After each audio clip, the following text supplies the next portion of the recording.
participar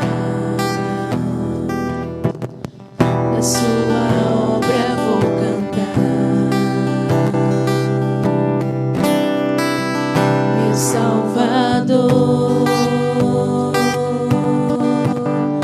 na cruz mostrou o amor do Pai, o justo Deus.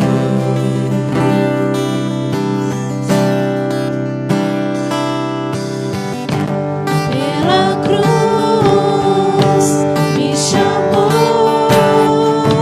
gentilmente, me atraiu e eu sem palavras me aproximo, quebrantado por seu amor.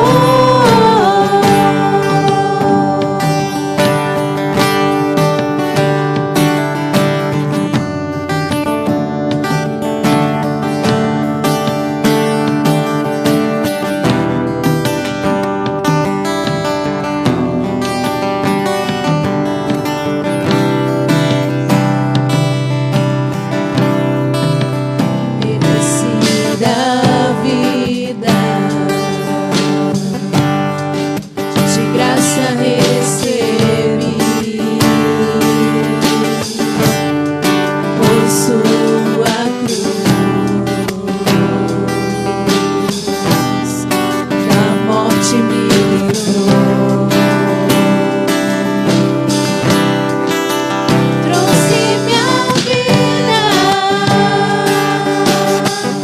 eu estava condenado, mas agora pela cruz eu fui reconciliado.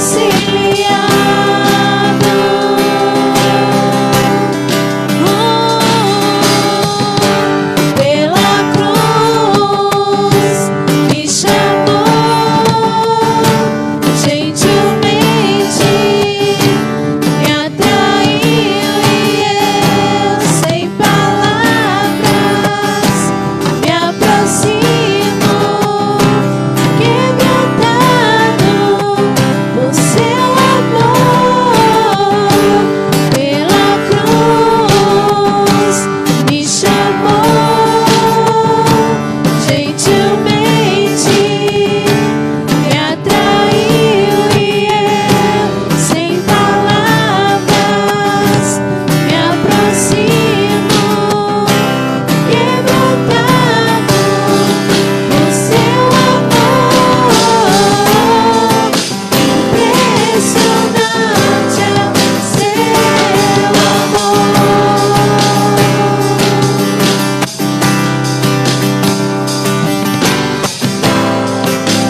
Me redimiu e me mostrou o quanto é fiel.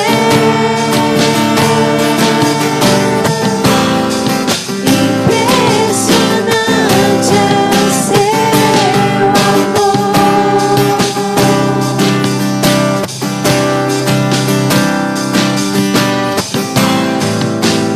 Me redimiu e me mostrou o quanto é fiel. Pela cruz me chamou gentilmente, me atraiu e eu sem palavras me aproximo, quebrantado por seu amor.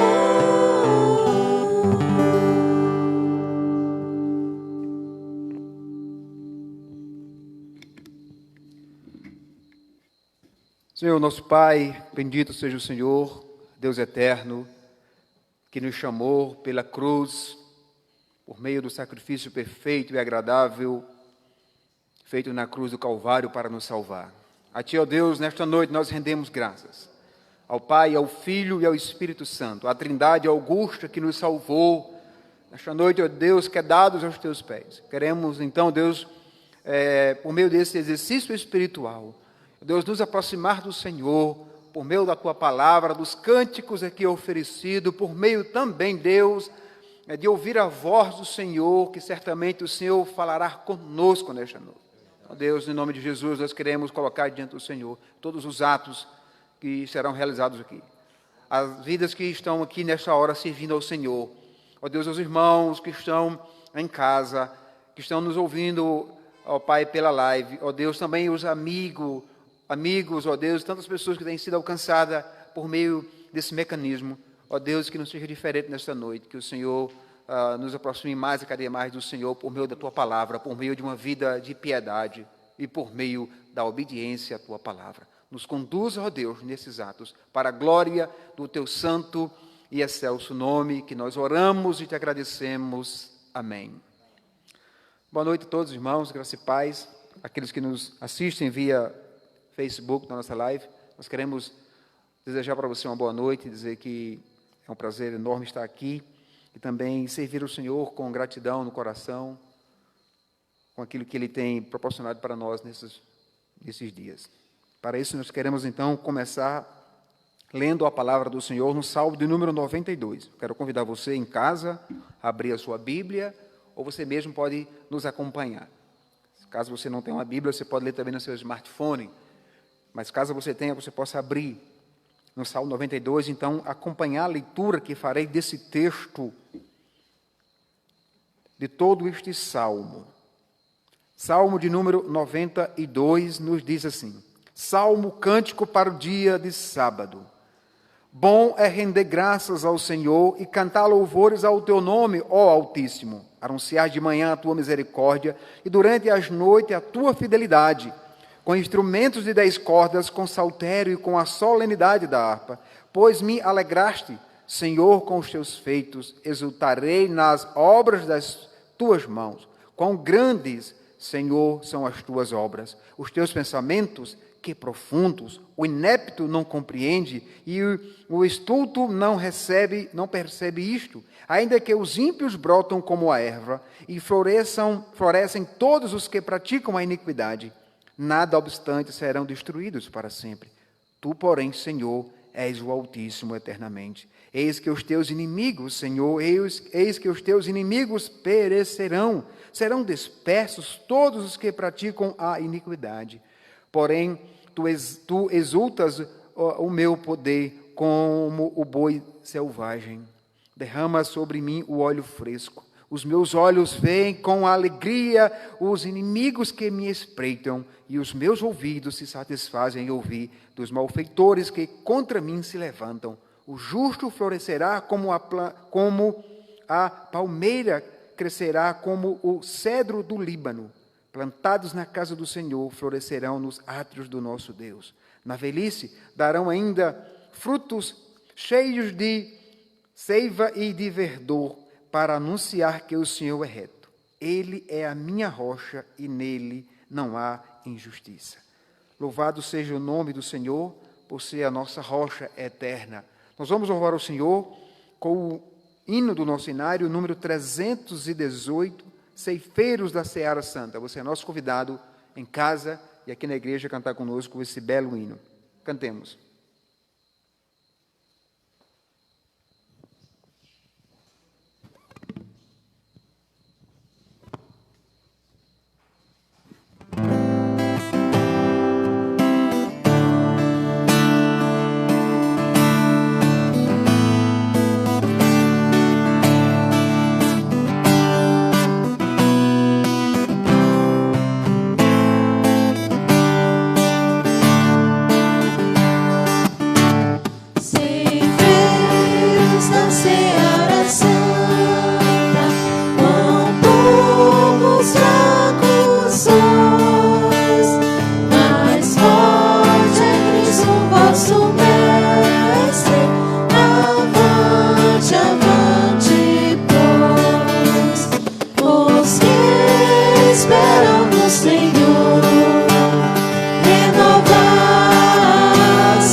sem se cansar. Voarão e nas alturas, como águias serão. Cansados, tristes, sem alento, nem choros de chorar. Se onipotente é vosso mestre, por que desanimar? Os que esperam no Senhor renovar-se-ão, crescerão em vigor, subirão até as alturas, correrão e sem fadiga, andarão sem se cansar. Correrão e sem fadiga, andarão sem se cansar. Voarão e nas alturas, como águias serão. Jesus está conosco sempre, assim nos prometeu. Coragem, pois, irmãos, avante, eis que Ele já venceu. Os que esperam no Senhor renovar-se-ão, crescerão em vigor, subirão até as alturas, correrão e sem fadiga, andarão sem se cansar. Correrão e sem fadiga, andarão sem se cansar. Voarão e nas alturas, como águias serão.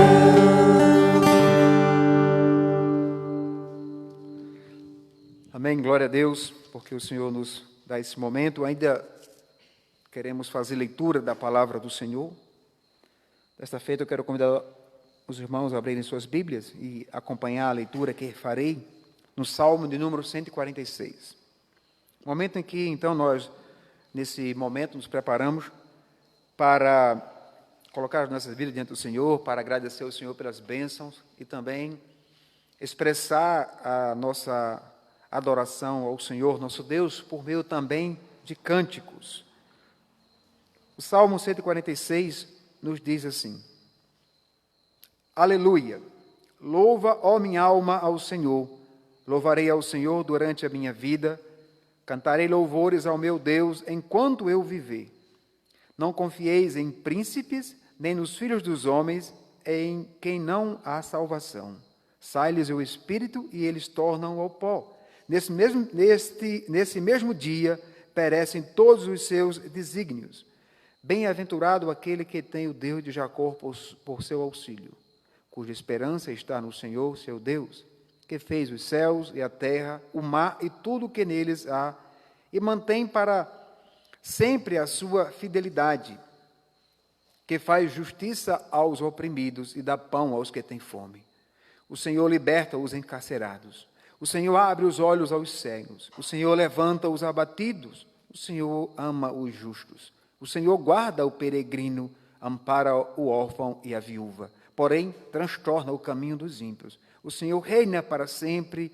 O teu Deus, ó Sião, reina de geração em geração. Aleluia. Como o salmista nos diz que o Senhor, por ser o Senhor, Deus da criação, o Deus que governa todas as coisas, Ele então faz um convite para então louvarmos ao Senhor com toda a nossa alma, com todo o nosso entendimento. Que possamos então, nesse momento, expressar isso por meio dos cânticos que estaremos cantando ao Senhor nesse momento.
se abalam,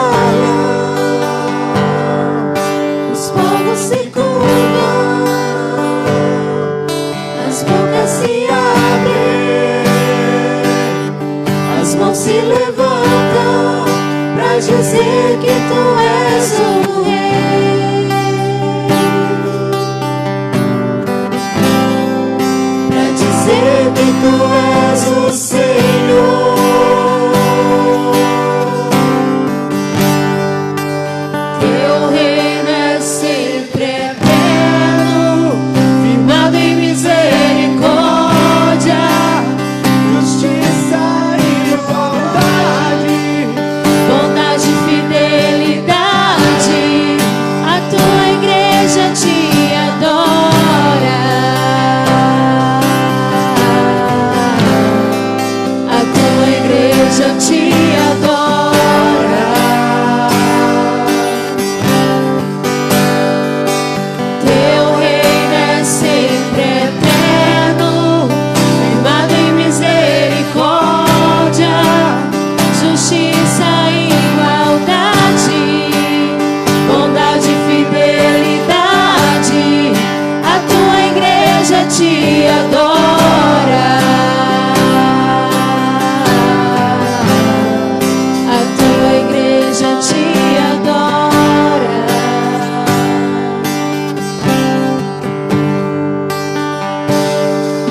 Os reinos se abalam, os povos se curvam, as bocas se abrem, as mãos se levantam pra dizer que tu és o Rei,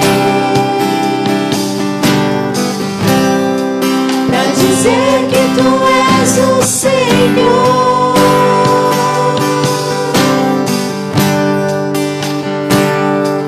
Os reinos se abalam, os povos se curvam, as bocas se abrem, as mãos se levantam pra dizer que tu és o Rei,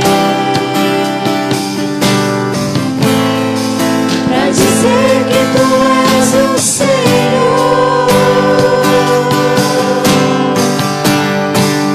Teu reino é sempre eterno, firmado em misericórdia, justiça e igualdade, bondade e fidelidade. A tua igreja te adora, a tua igreja te adora. Teu reino é sempre eterno, firmado em misericórdia, justiça e igualdade, bondade e fidelidade. A tua igreja te adora, a tua igreja te adora.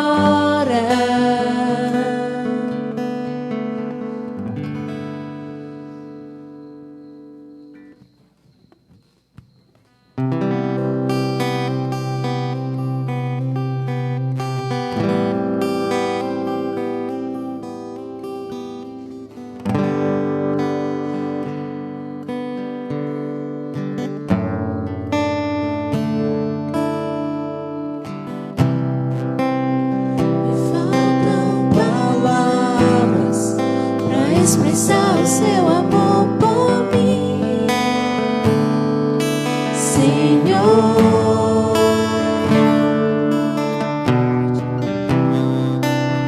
Me sobram experiências que expressam seu amor por mim, Senhor.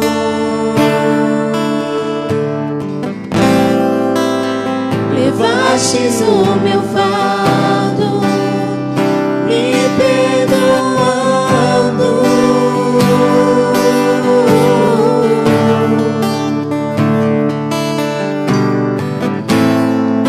Seu amor me me alcançou. Sigo te buscando.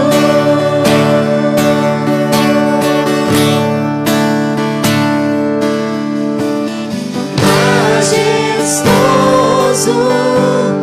poderoso, Deus eterno, Pai bondoso, incomparável, maravilhoso, Tu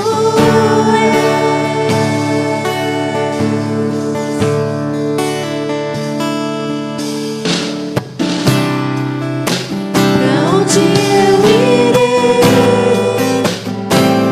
se só Tu tens palavras de vida eterna?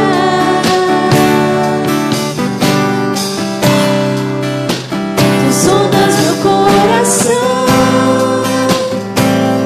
e os Teus olhos estão sobre toda a terra.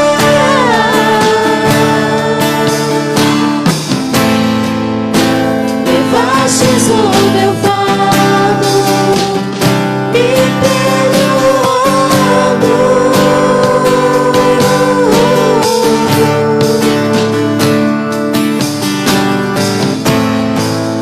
Seu amor me alcançou. Sigo te buscando.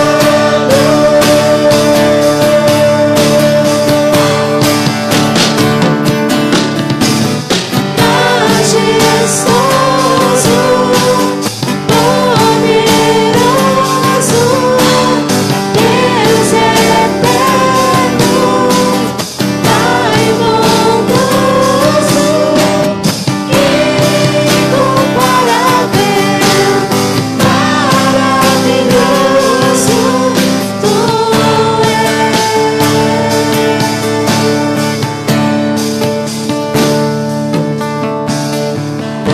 majestoso, poderoso, Deus eterno, Pai bondoso, incomparável, maravilhoso, Tu és.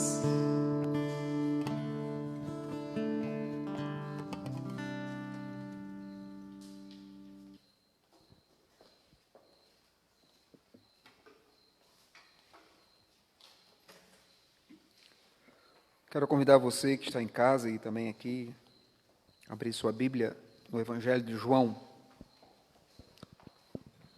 Evangelho de Jesus Cristo, segundo escreveu João, capítulo 1. Faremos leitura do verso 1 até o verso 5, que é o texto onde está contida a nossa exposição nesta noite.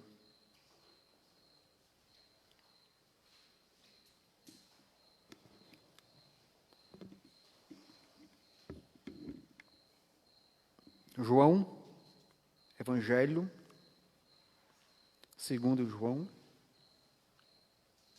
capítulo 1, do verso 1 ao verso 5. Farei a leitura, peço que os irmãos acompanhem. Você que está em casa nos acompanhando via Facebook, para a nossa live, da Igreja Presbiteriana do Morro do Chapéu. Diz assim, então, a inerrante palavra do Senhor, o nosso Deus. No princípio era o Verbo, e o Verbo estava com Deus, e o Verbo era Deus. Ele estava no princípio com Deus. Todas as coisas foram feitas por intermédio dele, e sem ele, nada do que foi feito se fez. A vida estava nele, e a vida era a luz dos homens. A luz resplandece nas trevas, e as trevas não prevaleceram contra ela. Deus amado, nós, diante do Senhor, da Tua palavra lida, diante de todos os atos aqui realizados, nós reconhecemos a majestade do Senhor, a santidade do Senhor, ó Deus, a glória excelsa do Senhor. Também reconhecemos que somos pecadores, ó Deus, e que o Senhor só vem até nós e nos recebe na tua santa presença por causa de Cristo, porque foi feito um sacrifício na cruz. Foi pago, ó Deus, um preço para que o Senhor nos recebesse na tua presença e não fôssemos fulminados. Ó Deus, então na tua presença nós nos apresentamos para ouvir a doce voz do Senhor.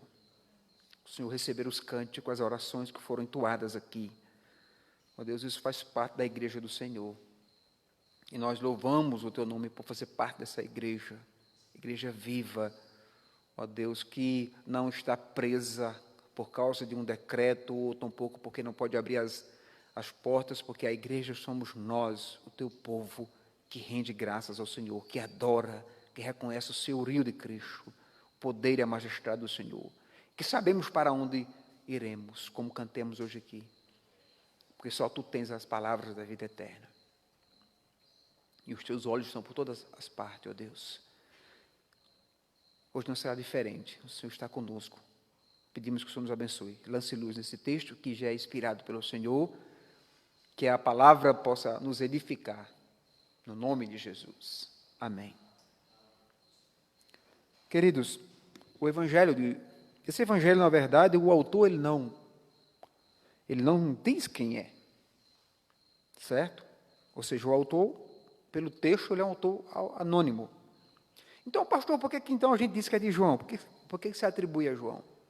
Então, a tradição vai dizer que, certamente, quem escreveu esse livro foi um judeu. Certamente, quem escreveu foi uma testemunha ocular. Então, há elementos, há evidências, melhor dizendo, de que o autor é João.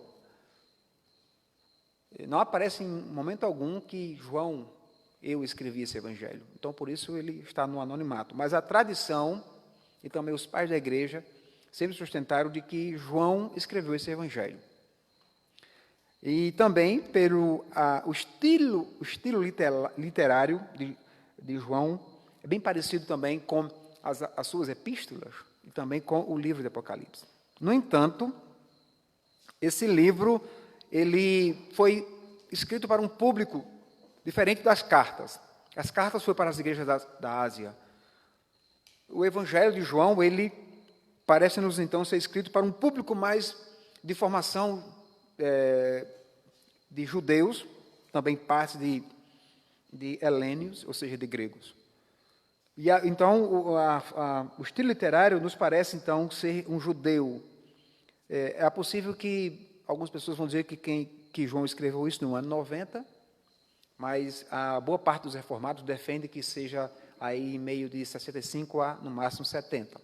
Eu, particularmente, prefiro ficar com a segunda parte. E qual é, então, o conteúdo? Qual é endereçado, então, para esses irmãos? E qual é, então, o intuito de João escrever? Há quem diga que João, então, vai também combater heresias do primeiro século, que estava ali, possivelmente de Cirinto e outros mais, bem parecido com o que João vai fazer nas epístolas. Então, essas informações elas são necessárias para a gente, então, adentrar no texto. Então, a maneira como esse evangelho nos apresentado é interessante, porque ele começa de uma forma magnífica, ou seja, ela começa mostrando, retratando que a vida de Cristo já existia na eternidade, antes que o mundo existisse. Exatamente essa ideia, o verbo, logos, a palavra no grego aqui é logos. E é exatamente essa ideia que esse verbo, ele não foi criado, ele já existia. Então, essa vida era uma vida gloriosa, uma vida majestosa, porque era cheia de prazer infinito, de bênçãos, porque estava lá com o Pai, na presença do Pai, na eternidade, ele já existia, o verbo. Assim, irmãos, nós entendendo essa verdade, compreendendo melhor, e aí vamos compreender esse amor que Deus tem por nós, que Cristo tem por nós, de vindo da sua glória, expressando esse amor, ele se torna carne, ou seja, o verbo encarna. Isso aqui é um pilar basilar da doutrina do cristianismo, que Cristo não apenas existia, mas ele encarnou, e ainda ficou parecido conosco com a sua humanidade. Então, veja que João vai dizer no princípio, eu particularmente creio que foi João que escreveu, então eu vou usar essa ideia de que João escreveu, ele vai dizer no princípio, ou seja, o autor escreve, esse princípio ou seja, quando os céus e a terra foram formados, lá em Gênesis 1, no princípio criou Deus. Então lá o verbo baraka está lá, exatamente a ideia que essa palavra já existia, esse verbo já existia. Então esse é um modo diferente de dizer que ele existia desde a eternidade.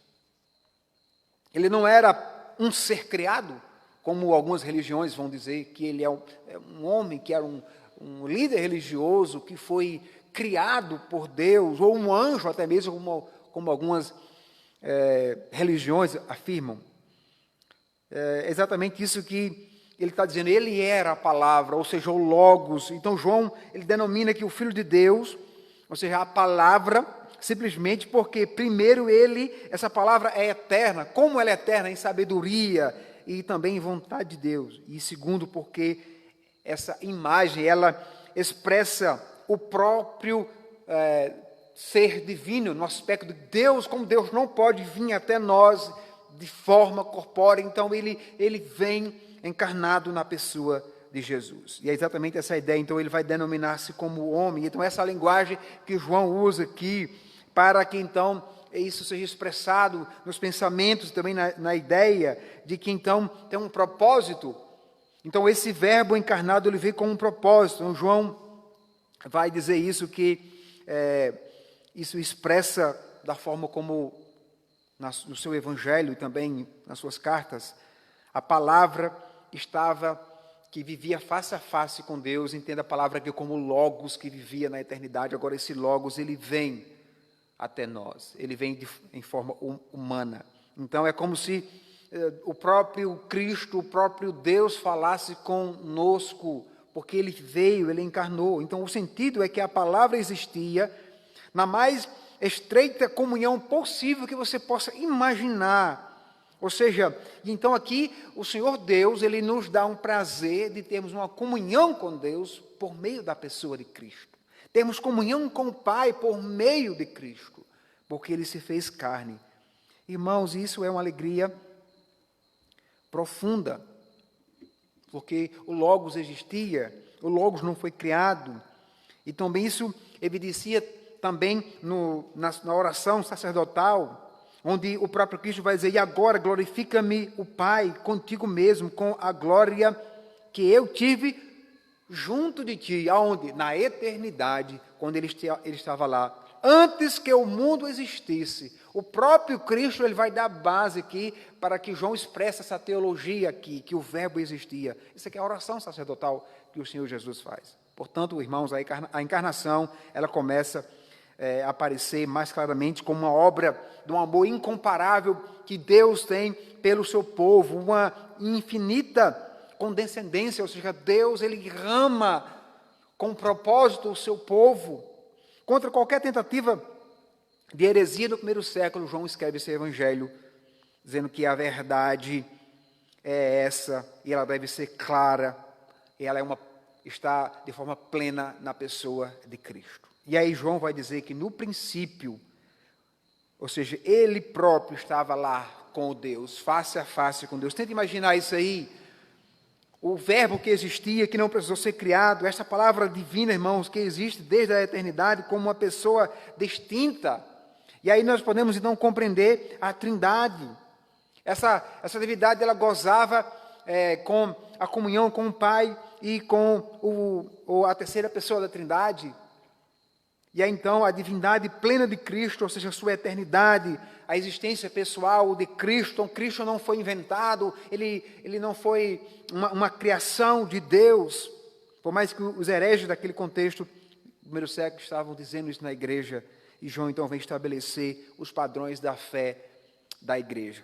E aí vai dizer que todas as coisas foram feitas por intermédio dele, ou seja, ele é o agente da criação. Paulo vai dizer isso em Colossenses, capítulo 1. Sem ele nada do que existe veio à existência, ou seja, todas as coisas, uma a uma, fora ou vier a existir por meio dessa palavra divina, ou seja, Cristo, ele é o agente da criação. Então, é verdade afirmarmos que Cristo criou todas as coisas, porque nas obras externas, todas as três pessoas da Trindade, elas cooperam, meus irmãos. E antes de tudo, declara positivamente a partir do ponto de vista do passado. Do ponto de vista do presente, podemos declarar esta mesma verdade da seguinte maneira: sem Ele, nada do que nós estamos vendo agora, nada do que nós conhecemos, poderia existir, ou poderia ter sido feito de qualquer outra forma. E aqui, na verdade, é uma boa retórica, confrontando os darwinistas, que dizem que o mundo foi criado por acaso, onde o mundo não tem um criador, as coisas vão acontecendo pelo acaso, os que são adeptos ao darwinismo. Mas dois fatos são aqui enfatizados. É exatamente primeiro, que o próprio Cristo não foi criado. Isso é um ponto para nós que somos crentes entendermos isso. E outro é que ele era eternamente, e todas as coisas, uma a uma, sem exceção, foram criadas por ele. Ou seja, em Cristo está a vida. Você vê aí os professores de biologia nas escolas dizendo que a água é vida, procurando vida em Marte, porque lá possivelmente tenha uma composição de água, achando que H2O é vida. Não é. A vida está em Cristo, a vida é Cristo. E o texto nos diz, por meio dele, assim como lá no capítulo 5, também no capítulo 6, nós vamos ver essa ideia. Ou seja, a cláusula que ele aparece aqui, a vida está nele, significa, meus irmãos, que desde toda a eternidade, ao longo de toda a antiga dispensação, a vida residiu sempre na palavra. Entenda como eu disse aqui, palavra, exatamente, nós lemos no português, no princípio, o verbo, que também pode ser traduzido para a palavra, o logos, que é a palavra no grego, exatamente essa tradução para nós no português. Então veja que, portanto, a melhor tradução para esse texto no original é estava, em vez de está, como está aqui no texto. A melhor tradução exatamente seria essa. Porém, qual é o sentido do termo vida, como é usado aqui? Em que termos nós podemos usar? Porque a vida está nele, ou seja, para o universo, as coisas acontecem, a plenitude da vida habita tão somente nele. E nele, ele é a fonte de toda a vida física e espiritual. Por quê? Porque ele é a luz por meio de vida. A vida sem os homens, melhor dizendo, a vida vem aos homens através de Cristo. Isso é o resultado, irmãos, o que ele opera nos nossos corações, quando ele nos renova, quando ele nos chama pelo Evangelho, quando ele nos recria à luz da bondade, da verdade, e nos santificando por meio dessa palavra. Então, essa luz, João vai dizer que ela brilha nas trevas, e ela não pode ser, apropriada pelos seres humanos pecaminosos. Eles não conseguem ver, eles não conseguem se apropriar, porque eles não conhecem a vida, porque eles estão mortos de fato. João Batista, então, dá testemunho a respeito dessa luz, no versículo 6 e versículo 7. Ele não era a luz original e perfeita, no caso, João Batista, mas ele veio para testificar a luz.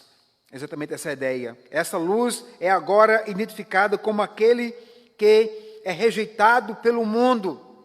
Mas essa luz que é rejeitada pelo mundo, ela é aceita pelos filhos de Deus. João vai dizer isso no versículo 10 a versículo 13 do seu Evangelho. E então fica claro que a luz deste contexto é que os termos vida e luz, eles pertencem a uma esfera espiritual. Por isso que as palavras estão colocadas aqui, para a gente poder entender qual é o sentido, como isso se aplica. Quando uma pessoa, então, possui esta vida, ela sente uma estreita comunhão com Deus e com Cristo. Então, é impossível um ímpio ter comunhão com Deus. Por quê, pastor? Porque ele não conhece a luz, porque ele ainda está nas trevas. O que parece evidente aqui, à luz de tudo isso, irmãos, é que basicamente o termo se refere aqui à plenitude da essência de Deus, ou seja, Deus faz com que possamos conhecer os seus atributos gloriosos. Pastor, que atributos são esses? Santidade, verdade, temos o conhecimento de Deus, Deus nos instrui pelo meio da sabedoria, pelo meio da verdade, pelo meio do seu amor. E também nós podemos entender que Deus é onipotente, Deus é soberano, todas as coisas estão no seu controle para a glória dele mesmo. E o que faz termos esse entendimento? A luz do Evangelho, ou seja, Cristo, a verdade.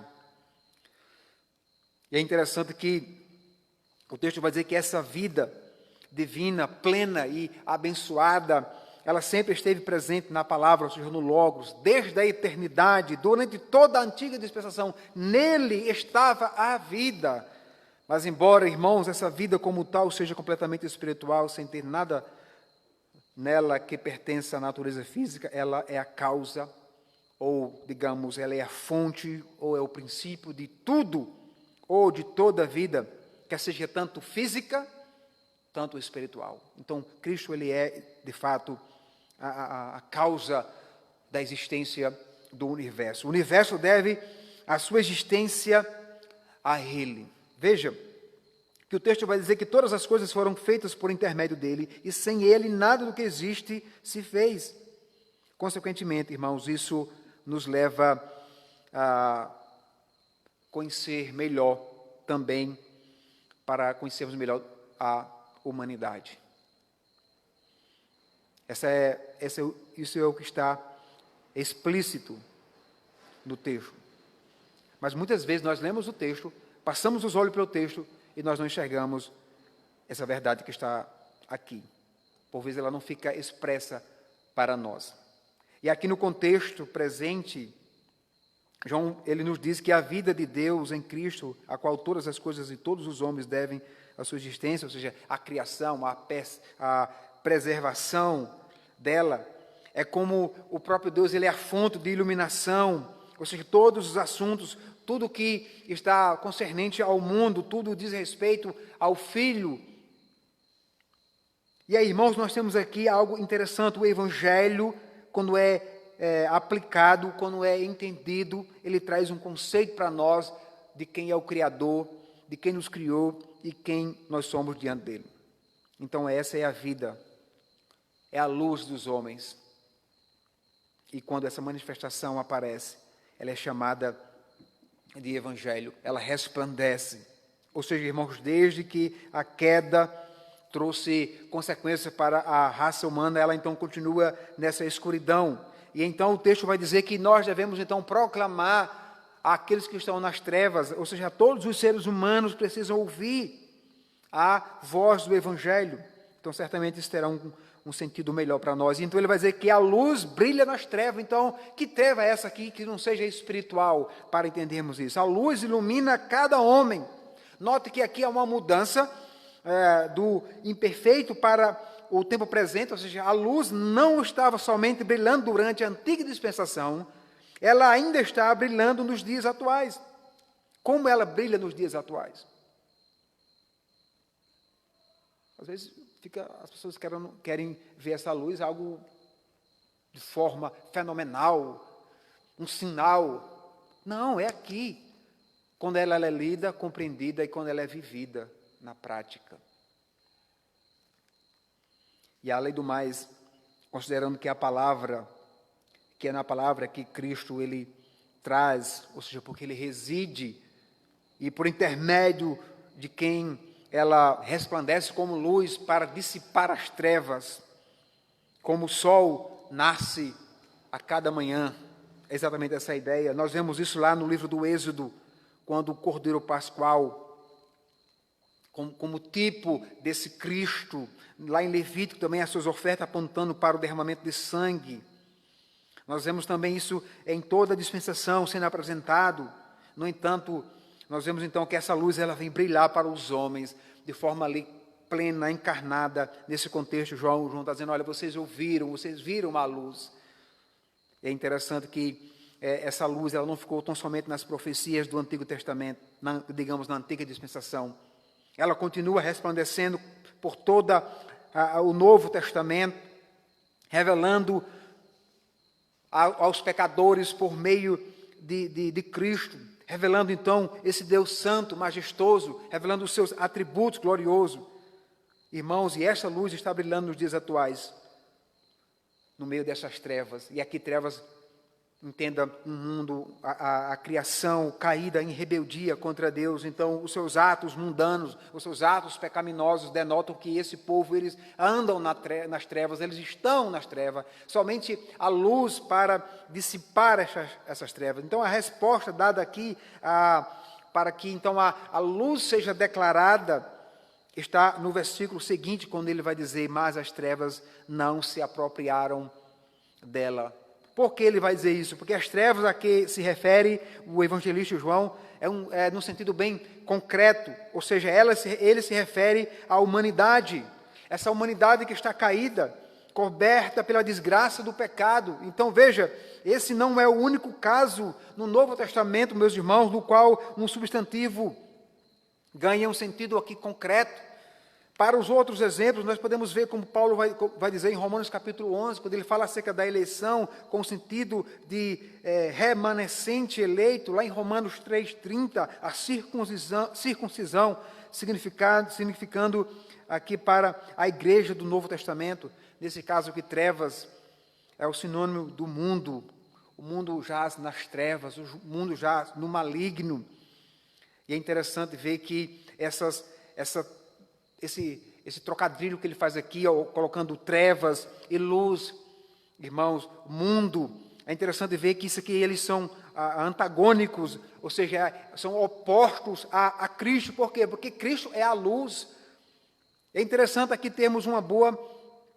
nós temos uma boa ilustração do que nós chamamos na teologia de paralelismo, ou seja, ele usa as trevas no versículo 5, ele usa também o mundo não o reconheceu, lá no versículo 10, a parte B, ou seja, os seus não receberam, ele veio para os seus, mas os seus não reconheceu essa luz. E quando nós estudamos outras passagens que trazem essa ideia, no caso como no capítulo 3, ali em Efésios capítulo 6 e versículo 12, fica evidente que essas trevas não apenas procedem negativamente, mas, irmãos, elas odeiam a luz. É exatamente essa ideia que as pessoas têm, às vezes, uma ideia errada de se aproximar das pessoas e como as pessoas aceitam o Evangelho. Então, para que ela então aceite o Evangelho que ela prega, então ela precisa primeiro me aceitar como ser humano. Então, eu sou amigo dela, ela conserva a minha amizade, no entanto, eu não posso falar da minha religião, eu não posso pregar a verdade do Evangelho. Por quê? Porque ela simplesmente não vai aguentar. Porque certamente essa pessoa pode estar nas trevas. Mas se ela for um eleito do Senhor, a luz do Evangelho pode dissipar essas trevas. E ele se refere ao mundo, ou seja, à humanidade, que tem essa hostilidade em relação ao Evangelho. Veja que parece que, se você for pesquisar o que nós estamos vendo hoje no Brasil, né, os governos, eles governando os seus estados por meio de decreto, e há estados, né, como o nosso, que é a Bahia e outros mais, com decretos mais ferrenhos, onde nem live pode se transmitir, porque os pastores e a equipe deles está sendo impedida de sair da sua casa para a igreja. Parece então que a fé, nesse momento, é algo desprezível. Parece então que a fé, a religião, é algo que faz mal. Por que isso? É exatamente isso, porque estão nas trevas, porque não conhecem a luz. E muitas vezes nós nos acovardamos, nós nos calamos diante disso. Nós nem oramos a Deus, pedindo ao Senhor que dissipe essas trevas. Que Deus desça, como nós vimos hoje na escola dominical, aqui no estudo, Deus, como o profeta Zacarias, um Deus irado. Como é que Deus, o povo prega que Deus é amor, que Deus é bom, que Ele não pode fazer isso, porque não, sim, Deus se ira contra tudo que é pecado. O que temos aqui é uma manifestação da antítese absoluta entre a luz e as trevas, o reino de Deus e o mundo caído. Mesmo Deus tendo controle de todas as coisas, mas a humanidade caída contra Deus, ela está em rebeldia contra a Cristo, porque forças ocultas do maligno atuam. E onde ele está atuando? Nas esferas. Que esferas, pastor? Como eu falei aqui de manhã. Na política, nas leis, nos magistrados, na economia, na educação. O que é isso? É as trevas. E como essas trevas vão ser dissipadas? Com a luz do Evangelho. E aqui eu quero já partir para a conclusão, já fazendo algumas aplicações. Veja que o texto, João diz, vai dizer que no princípio, ou seja, como eu disse, antes de existir qualquer coisa, antes de você pensar, de qualquer matéria, de qualquer átomo ser criado por Deus, Cristo já existia. Então, quando o universo foi criado, ele já existia, por quê? Porque ele é eterno. Porque ele não precisou ser criado, ele não precisou ser gerado, como no contexto do Evangelho do primeiro século, algumas pessoas diziam. Ele desfrutou uma eternidade de infinita comunhão com o seu Pai, se alegrando em sua presença. Ele era o próprio Deus, no princípio e na criação. Todas as coisas, uma a uma, vieram a existir por meio dele. Tudo o que existe hoje, irmãos, não há nada que tenha se originado a parte dele. Nele, desde toda a eternidade, e também nele. Então, os darwinistas estão errados. Os livros de história, de biologia, de ciência, que diz que o homem evoluiu de um ser primata, que um dia os dinossauros governaram esse mundo e foram extintas por uma chuva de meteoros. Está todos os livros de 6º ano, 7ª série já está lá. E que então o mundo foi criado a partir do nada, uma grande explosão. E aí então uma espécie de ameba foi se multiplicando e aí gerou a vida. Depois da queda, ao longo de toda a antiga dispensação, residia a vida plena e rica de Deus. Mesmo a humanidade em rebeldia contra Deus, mesmo na antiga dispensação, ele estava presente. Ele nunca abandonou. No decorrer daquela mesma antiga dispensação, a vida se manifestou. Ou seja, os atributos gloriosos de Deus eram manifestos, irmãos. Era exibida como na obra da criação, como o salmista diz, eu elevo meus olhos para os altos, eu contemplo a criação, obras das suas mãos. Veja que esses atributos se manifestam de forma mais gloriosa na salvação. Por que você está hoje aqui? Por que você está ouvindo? Ou você é salvo, ou o Evangelho está falando com você. Ou Cristo está chamando para ser santificado. E essa obra de salvação fora proclamada à humanidade por meio da luz, por meio da verdade. A vida que se manifesta é chamada de luz. Portanto, a vida era a luz dos homens, mas a luz ainda está brilhando.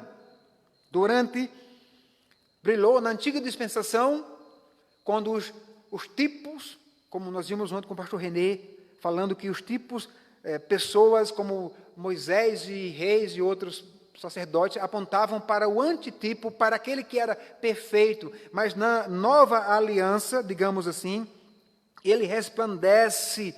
Ele é a própria natureza, o Evangelho está conosco, o Espírito Santo está conosco. No entanto, o mundo não se apropriou da luz. Ele ativamente a recusou e prontamente se opôs à mensagem do amor e verdade de Deus. Essa é a questão antagônica, que é as trevas rejeitando o Evangelho. Então, quando eles rejeitam o Evangelho, eles rejeitam o próprio Cristo. E aí, o mundo odiou a Cristo, em quem a vida de Deus residia, e de quem a luz emana, ou seja, sai, resplandece para aqueles que se encontram nas trevas. Deus nos abençoe. Deus nos dê força e coragem, meus irmãos, onde você estiver ouvindo essa palavra, para saber que o Evangelho chegou até nós. Deus nos deu. E aqui está a palavra da vida eterna. Como nós cantamos hoje aqui à noite. Aqui está a luz que resplandece nas trevas. E por meio dela, nós proclamamos Cristo, o nosso Deus, o Deus encarnado, que existiu e está conosco em todos os dias, nos dando força. E que também nos chama para proclamar as maravilhas do Senhor. Que, como diz Paulo, ele nos tirou do reino das trevas para o reino do Filho do seu amor. Ele nos transportou das trevas para o reino do Filho do seu amor, melhor dizendo. E é isso que o Evangelho faz com o homem pecador. É isso que Cristo quer fazer com você. Nesta noite você está ouvindo essa mensagem. O Evangelho pode resgatar, ele pode dissipar as trevas a qual os homens vivem em rebeldia contra Deus. Deus nos abençoe. Nós vamos encerrar com uma palavra de oração. Senhor, nosso Deus, bendito seja o Senhor que não apenas criou o mundo, mas o Senhor governa. O Pai, o Filho e o Espírito Santo, agentes da criação, governando soberanamente todas as coisas. Ó Deus, nós te louvamos porque um dia a luz veio até nós e dissipou as trevas que nos sucumbia. Ó Deus, quantas pessoas estão nas trevas nesta hora? Quantas pessoas estão agonizando, ó Deus, com o pecado, ó Deus, com o peso do pecado, mas o Senhor Jesus diz, vinde a mim, todos que estão cansados e sobrecarregados, que eu vos aliviarei. Aprendi de mim que sou manso e humilde. O Senhor disse, eu vou tirar o peso do pecado, porque você não pode suportar, mas a morte, o preço que eu paguei na cruz, é possível você suportar, porque o fardo que eu vou colocar para você é leve, a ponto de você suportar. Uma pandemia, um vírus, eu não sei o que você está enfrentando, não sei quais as trevas que está lhe cercando, mas eu sei que a luz do mundo, ela resplandece, ela vem para te tirar desse caos, para lhe mostrar a verdade, o amor de Deus por nós pecadores, que não fizemos nada para merecer, pelo contrário, se Cristo fosse nos julgar por nossas obras, nós estaríamos perdidos. Mas veja com um grande amor, Ele nos amou, a ponto de se entregar na cruz para nos salvar. Cristo Jesus, a luz do mundo. Nós confiamos no Senhor e cremos tão somente, ó Deus, que o Senhor nos salvou, que o Senhor nos deu o Evangelho como graça e devemos proclamar. Deus abençoe a tua igreja. Abençoe os irmãos que estão em casa ouvindo essa mensagem. Pessoas que ouviram essa palavra nesta noite. Tira o engano, o erro religioso e entra com a providência do Evangelho nos corações, ó Deus, transformando-os por meio da palavra salvadora, por meio da luz, que é Cristo Jesus, a palavra. É no nome de Cristo que nós oramos e te agradecemos. No nome do Pai, do Filho e do Espírito Santo. Amém. Deus nos abençoe.